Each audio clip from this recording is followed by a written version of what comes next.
pleasure to be here and to introduce my friend, Congressman Boyle Bile.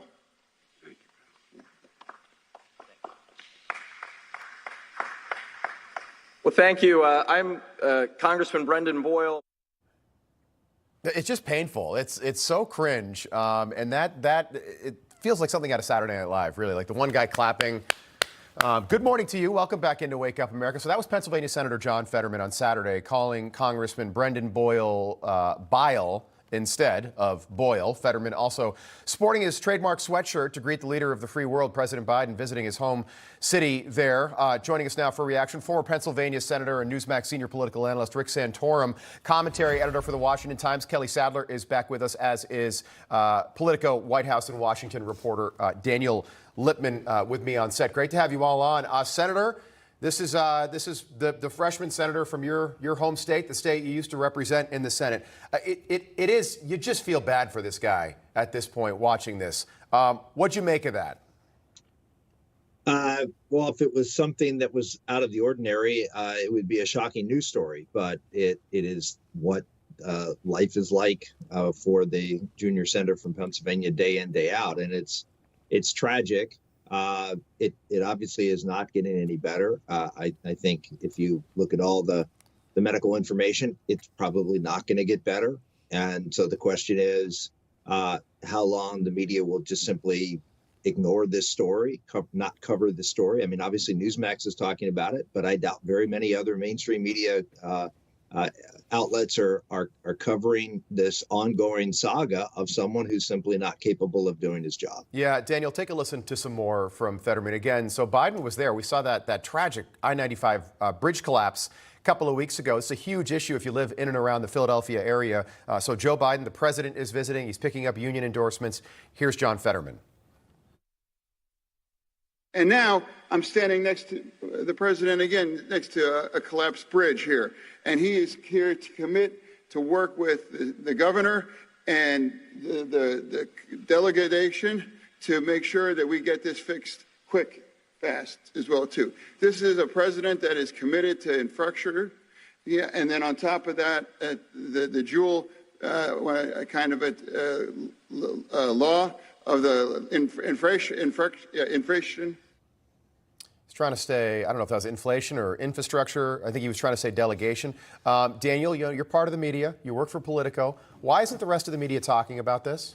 Well, by the way, let me just add, Dianne Feinstein as well. I'll add her to the same list. No, well, the New York Times and some other outlets have done stories, but this is not getting the blanket coverage that the conservative media deals with this story. But I think we should, we don't hear the drumbeat of calls for him to resign.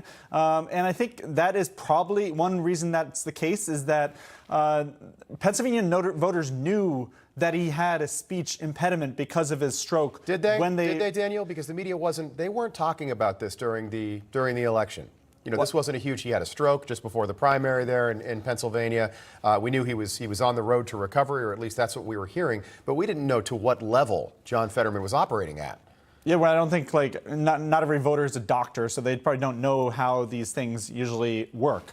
But I think there was enough signs there that a lot of people did know, and they voted for him because they couldn't stand Dr. Oz, and they wanted a Democratic senator in there to vote for Biden's initiatives, and they didn't care that much. They were, of course, sympathetic, but they wanted a D there, and they would have voted for him for dog catcher for any not for president. But this is such a change from before, because he used to be a great speaker. He used to connect with his audiences, and now we see what is going on. And I think there's I don't know if he probably runs for re-election. It would be hard for him to campaign if he did that. Yeah, it was hard for him the first time. I don't know if he was a great speaker, but let's just say he could speak. And he had a stroke, and that's terrible. Your reaction to what we just saw play out, Kelly? John Fetterman is not fit for office, and that's the bottom line. He had his wife on the campaign trail for him, and with all due respect to Daniel, the press covered up for his ailments. Remember the NBC reporter who said that he couldn't speak during the interview, and all of the backlash that she received for just saying, I had a hard time interviewing him. He had a hard time understanding what I was saying. He had to do the debates with a stenographer. He had to read off a teleprompter.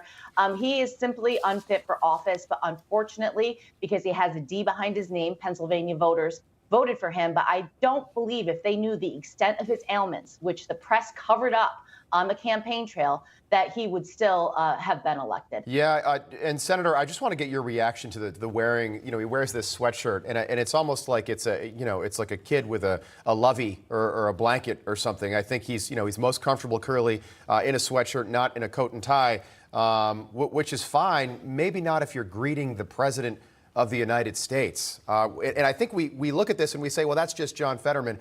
But we're breaking so many norms here with what's going on. You served the state of Pennsylvania in the United States Senate. Would you ever wear a sweatshirt to an event like that? Well, and gym shorts and basketball shorts and Hoka sneakers. That's now. Well, I shouldn't say now. It's been his look.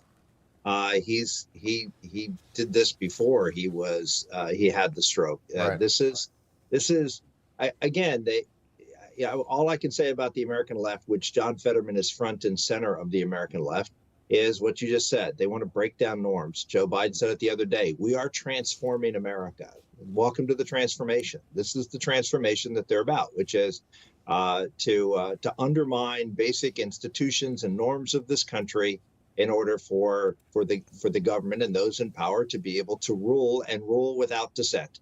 That is, you can say, well, that's a little thing. Boy, you're going a long way with that. Yeah, they said that to me 20 years ago when I was making these same arguments about some of the norm changes that were happening. And now we're seeing a complete destruction of the moral ecology and institutions of our country. Yeah, and we'll be criticized, I'm sure, later today for talking about John Fetterman in a sweatshirt, but that's what they do. And it's just, look, we're just trying to point it out to everyone at home. Odd weekend for Joe Biden, who, just before that said, God save the Queen. Not even the King, God save the Queen, who passed away. All right, we'll pick this up again soon. Senator Santorum, great to have you back on. Kelly, Daniel, we'll see you in just a little bit.